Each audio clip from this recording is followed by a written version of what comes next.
আসসালামু আলাইকুম। নবম শ্রেণীর সুপ্রিয় শিক্ষার্থী, তোমাদের জীবন ও জীবিকা বইয়ের মূল চূড়ান্ত প্রশ্নের উত্তর নিয়ে আসলাম। এখন ধাপ ক নিয়ে আলোচনা করব। ধাপ কতে বলা হয়েছিল পারিবারিক আর্থিক পরিস্থিতি বিশ্লেষণ। চলো প্রশ্নটা দেখি, তারপরে আমরা উত্তরটা নিয়ে আলোচনা করি।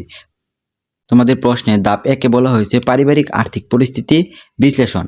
প্রথমে পারিবারিক আয়ের সর্বোত্তম ব্যবহার বিবেচনা করে একটি পারিবারিক বাজেট তৈরি করতে হবে। তাই আমরা প্রথমে একটি পারিবারিক বাজেট তৈরি করব। এরপর পরিবারের আর্থিক অপচয় রোধে কী কী পদক্ষেপ গ্রহণ করা যেতে পারে তা উল্লেখ করতে হবে। এরপর সময়, সুযোগ ও নিজের সক্ষমতা অনুযায়ী সংশ্লিষ্ট যেসব কাজের দায়িত্ব গ্রহণ করেছো সেগুলো তালিকাবদ্ধ করতে হবে। অর্থাৎ এখানে বাজেট তৈরি করতে হবে, তারপরে অপচয় রোধের পদক্ষেপ নিতে হবে এবং সর্বশেষ সক্ষমতা অনুযায়ী অর্থ সংশ্লিষ্ট যেসব দায়িত্ব গ্রহণ করেছো সেগুলোর তালিকা তৈরি করতে হবে। চলো আমরা উত্তর নিয়ে আলোচনা করি। ধাপ ক এর উত্তর নিয়ে আলোচনা করি।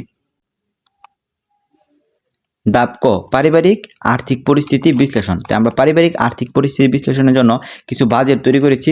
এই বাজেটটা আমরা আমাদের মতন করেছি, তোমরা তোমাদের মতন করে নিও। তাই পারিবারিক বাজেট: মাসিক আয় 1 লক্ষ টাকা, মাসিক খরচ 35,000 টাকা, বাসস্থান 15,000 টাকা, শিক্ষা 10,000, অন্যান্য 5,000। এখানে আমরা আমাদের মতন বাজেট তৈরি করেছি, তোমরা তোমাদের মতন করবে। এবং সর্বশেষ সঞ্চয় 25,000 টাকা। তাই আর্থিক অপচয় রোধের পদক্ষেপ, প্রশ্নে বলা হয়েছিল আর্থিক অপচয় রোধের পদক্ষেপগুলো কি কি নিয়েছো তা উল্লেখ করো। তো এখানে আমরা 3টা পদক্ষেপের কথা উল্লেখ করেছি। 1. বিদ্যুৎ সাশ্রয় করা, 2. পানির অপচয় রোধ করা, 3. প্রয়োজন ব্যতীত খরচ না করা। তারপরে বলা হয়েছিল অর্থ সংশ্লিষ্ট কাজের দায়িত্ব। তো অর্থ সংশ্লিষ্ট কাজের দায়িত্বে 1 বাজেট নির্ধারণ করা, 2 সঞ্চয়ের জন্য পরিকল্পনা করা, 3 বিনিয়োগের পরিকল্পনা করা।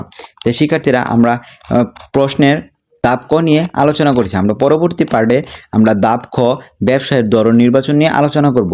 তো সুপ্রিয় শিক্ষার্থীরা, তোমরা এই চ্যানেলের সাথে থাকো এবং চ্যানেলটি সাবস্ক্রাইব করে বেল আইকন বাজিয়ে দাও, যাতে পরবর্তী ভিডিও সবার আগে পেয়ে যেতে পারো। আশা করছি তোমাদের মূল্যায়ন পরীক্ষা ভালো হবে। আসসালামু আলাইকুম।